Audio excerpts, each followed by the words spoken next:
Jubilee Hills by ఎలక్షన్లకు అంత తిప్పికొడితే ఇంకో వారం దినాలే ఉన్నది. పబ్లిక్ ఎన్ని ముచ్చట్లు చెప్పినా ఎన్ని వారాలు ఇచ్చినా ఈ వారం దినాలలోనే ఇయ్యాలే. అందుకే పార్టీలన్నీ మాస్తు రువ్వడి పెంచినాయి. లీడర్లు కాళ్లకు చక్రాలు కట్టుకున్నట్టే తిరుగుతున్నారు. పొద్దు మీక్తే చాలు శవరస్తల పంటి లీడర్ల ముచ్చట్లతోని మైకులు మోతమోగుతున్నాయి. జూబ్లీహిల్స్ దంగరు లగాతార్ నడుస్తుంది. జూబ్లీహిల్స్ గడ్డ మాదంటే మాదే అన్నట్టు అడ్డేసినాయి పార్టీలన్నీ. ఓ దిక్కు మంత్రులు, ఇంకో దిక్కు మాజీ మంత్రులు, చెయ్యి పార్టీ వాళ్ళు, కారు పార్టీ వాళ్ళు, పువ్వు పార్టీ వాళ్ళు, 3 పార్టీల లీడర్లు గడియ రికాం లేకుండా తిప్పల పడతాండ్రు. పొద్దు మీక్తే చాలు చౌరత్తల కాడ జాతర అవుతాంది, ముచ్చట్ల వాన కూరుస్తాంది. ఇక ఐతారం నాడు కూడా ప్రచారం గట్టిగానే చేసిండ్రు లీడర్ సాబులు. ఐతారం అందరు ఇండ్ల కాడనే ఉంటారు. చాలా మంది పార్కుల పోటీ వాకింగ్లకు పోతుంటారు కాబట్టి చెయ్యి పార్టీ వాళ్ళు ప్రచారానికి కేబీఆర్ పార్కుకు పోయిండ్రు. పండ్ల పని 4 అడుగులు వేసిండ్రు. అటు ప్రచారం కూడా చేసుకుండ్రు. ఇదొకటే కాదు, జూబ్లీహిల్స్ లో ఇంకెట్లా ప్రచారం చేయాలి ఏం కథ అనే దాని మీద మంత్రులను కూకబెట్టుకొని మాట ముచ్చట్లు చేసిండు సీఎం సారు. ఇక అది అట్లుంటే కారు పార్టీ వాళ్ళ జోరు చిన్నగా లేదు. రోజుకో కాడ రోడ్డు షో పెట్టి సర్కారు వాళ్ళ మీద దుబ్బెత్తి పోస్తుండ్రు. అటు తెలంగాణ భవన్ల సుత రోజుకో మీటింగ్ అవుతున్నది. ఇట్లనే హైడ్రా చేయబట్టి పట్నం జనాలు ఎట్టెట్లా పరిశాన్ అయ్యిండ్రు, ఎంతెంత లాస్ అయ్యిండ్రు అనే దాని మీద మాజీ మంత్రి కేటీఆర్ సారు టీవీలో చూపించుకుంటా మాట్లాడిండ్రు. నిజంగానే కాంగ్రెస్ ప్రజాపాలన అయితే, నిజంగానే ఈ ప్రభుత్వానికి చిత్తశుద్ధి ఉంటే, చిన్న పెద్ద అనే తేడా లేకపోతే, పెద్దవాళ్ళని ఎందుకు ముట్టలేదు, పెద్దవాళ్ళని ఎందుకు కనీసం మీరు శిక్ష వేయలేదు, కనీసం వారికి ఎందుకు నోటీసులు అన్నా ఇవ్వలేదు, బట్టి విక్రమార్క గారు గాని ప్రభుత్వంలోనే పెద్దలు గాని చెప్పే పరిస్థితి ఉందా? పేదవాడికి ఒక న్యాయం, లేనివాడికి రోజు అవమానం, ఉన్నవాడికి ఒక తీరు, లేనివాడికి మరొక తీరు. ఇది ఈ ప్రభుత్వం యొక్క పనితీరు. ఇక ఓ దిక్కు ఇండ్లు కూల కొడతాండ్రు, అట్లా చేస్తాండ్రు, ఇట్లా చేస్తాండ్రు అని కారు పార్టీ వాళ్ళు పబ్లిక్ కు పూస కూర్చుతున్నా సరే పట్నంలో కూల్చుడు పడగొట్టుడైతే ఆవుతలేదు. చంద్రాయన గుట్టలో ఓ మైనార్టీ బడి బంగ్లాను కూల్చేసిండ్రు జిహెచ్ఎంసీ ఆఫీసర్లు. పొలగాండ్లకు పరీక్షలు అవుతున్నాయని చెప్పినా సరే జేసీబీలను దోలిచ్చిండ్రాట. కోర్టుకు సెలవు ఉన్న రోజు వచ్చి కూల కొట్టిండ్రు అని బడి నడిపిస్తున్న వాళ్ళు బాగానే కోపానికి వచ్చిండ్రు. అలా అట్లుంటే జూబ్లీహిల్స్ లో పబ్లిక్ ను ప్రసన్నం చేసుకొని ఇంకే ఏ చిన్న ఛాన్స్ వచ్చినా అస్సలు ఇడిచిపెడతలేరు లీడర్లు.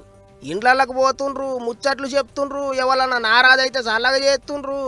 ఓటు కొరకు కోటి తిప్పలన్నట్టు అయితే అది పోండ్రి ఎవ్వారం. మరిగా 11వ తారీఖు నాడు పబ్లిక్ ఎవల జాతకం మారుస్తారో ఏమో చూసుకుంటూ పోవాలి.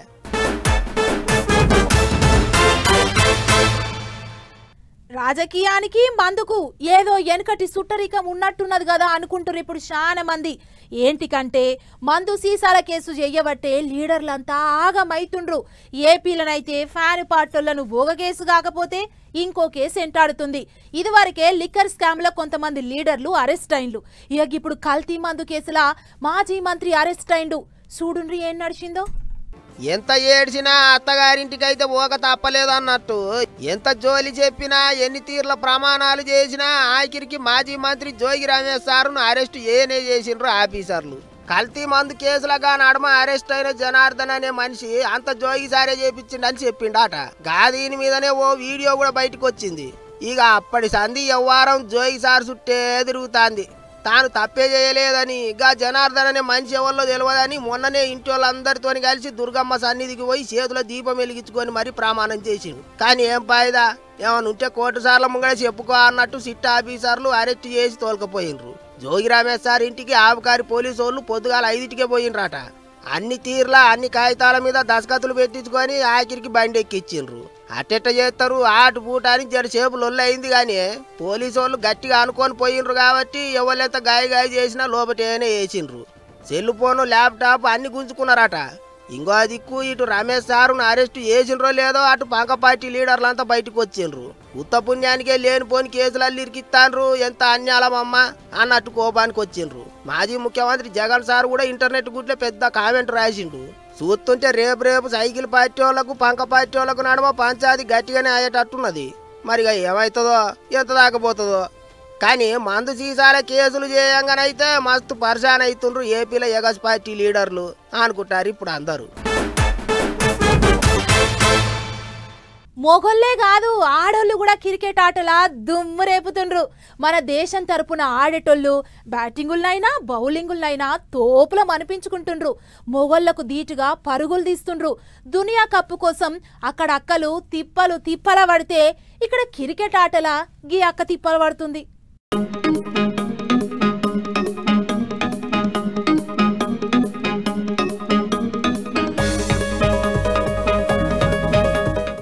రైట్. మంత్రి కొండా సురేఖక్క బండి తోలుకుంటూ వస్తుంది. బండి ఆపింది, బ్యాట్ అందుకొని క్రికెట్ ఆట ఆడుతుంది. కొట్టక్క కొట్టు, సరిస్తే 6 పడాలే. అబ్బల కొడక బాల్ దాకలేదు, ఆంకల దాకినా ఇక అవతల పడేది ఉండే. ఇక ఇప్పుడు MP Raghunandan Rao sir అందుకొచ్చింది. Sir కూడా అంతే, బ్యాట్ అందుకుంటూ షాట్ల మీద షాట్లు సరుస్తున్నాడు. ఇక సార్ బ్యాటింగ్ చేస్తుండు కానీ నువ్వు బౌలింగ్ అయ్యి సురేఖక్క.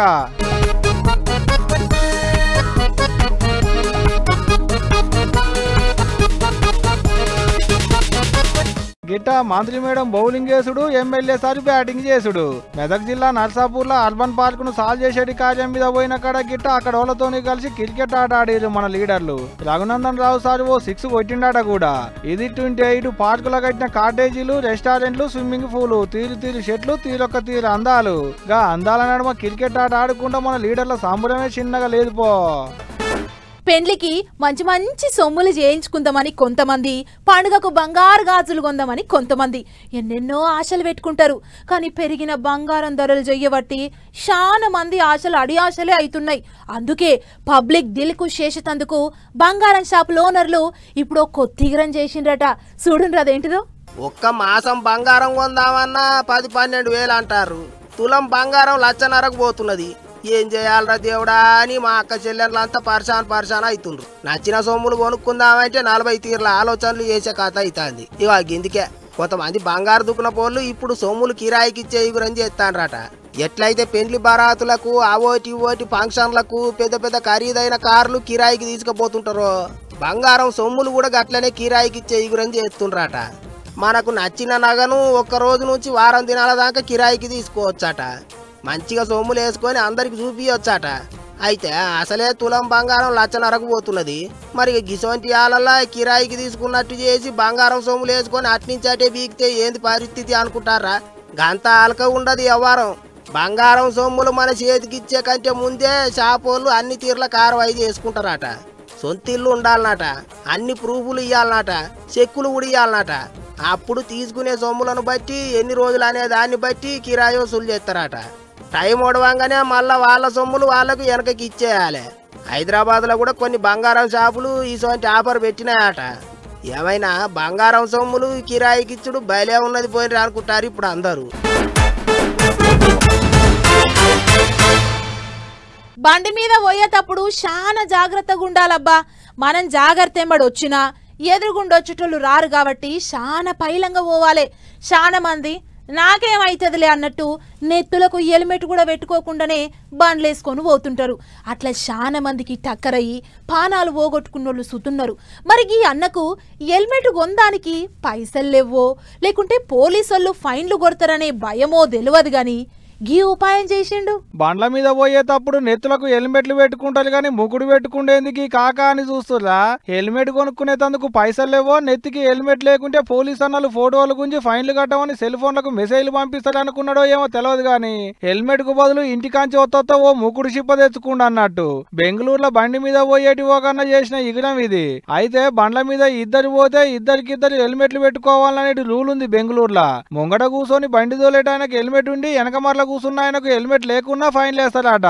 అందుకనే ఫైన్లు కట్టేదానికంటే బోల్లో పోచలో నెత్తులకు తగిలించుకుందాం అనుకున్నట్టు కావచ్చు. మరి ఇప్పుడు ఈ వీడియో సోషల్ మీడియాలో తిరుగుతుండేటాళ్లకు ఎవరికి నచ్చినట్టు వాళ్ళు కామెంట్లు రాస్తున్నారు.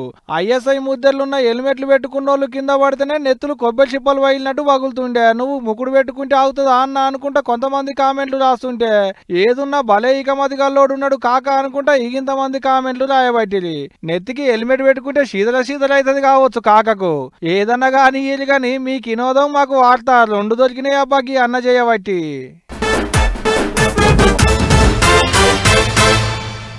ఇగిన్ని చిట్టుకోబొట్టుకు ముచ్చట్లున్నాయి. ఆలోచన చేయకుండా ఫటాఫట్ దనదన్న కూడా చూసేరి.